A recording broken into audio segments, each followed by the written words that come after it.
എന്നെ എൻ്റെ കൂട്ടുകാർ, ആൺ സുഹൃത്തുക്കളും പെൺ സുഹൃത്തുക്കളും ഏത് പാതിരാത്രിയിലും വിളിക്കും. ഡേ ഇങ്ങനൊരു പ്രശ്നമുണ്ട്, എന്താ ചെയ്യുക, നമുക്ക് എന്ത് ചെയ്യാൻ പറ്റും, ഞാൻ പെട്ട് നിൽക്കുകയാണ്, എന്താ പ്രശ്നം.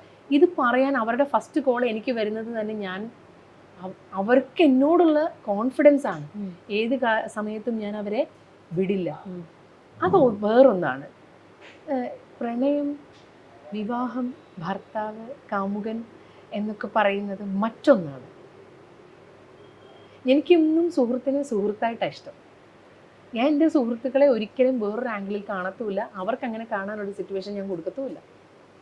എൻ്റെ എല്ലാ ആൺ സുഹൃത്തുക്കളും അവരുടെ ഭാര്യമാരും കുഞ്ഞുങ്ങളും ഒക്കെ എന്നും എൻ്റെ സന്തത സഹചാരികളായി കൂടെ ഉണ്ട്. അതറിയോ, ഞാൻ അങ്ങനെ അവരെ ട്രീറ്റ് ചെയ്യുന്നത്. പക്ഷെ മറ്റൊന്ന്, അത് എന്നെടുത്ത് വെച്ച് നോക്കിയാൽ അത് വേറെയും ഇത് വേറെയുമാണ്.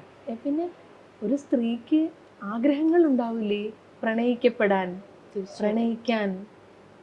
തീർച്ചയായും കാശ് കൊടുത്ത് വാങ്ങിക്കാൻ പറ്റുന്ന സാധനങ്ങളല്ല. പിന്നെ ഇത് എല്ലാവരിലും പോയിട്ട് ചോദിച്ചു വാങ്ങിക്കാനോ അല്ലെങ്കിൽ കൊടുക്കാനോ പറ്റുന്ന ഒന്നല്ല.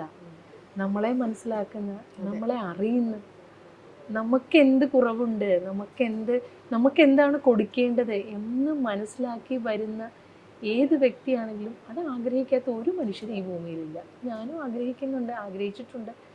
ശരിയാണ്, ഇല്ലയെന്ന് ഞാൻ പറയില്ല.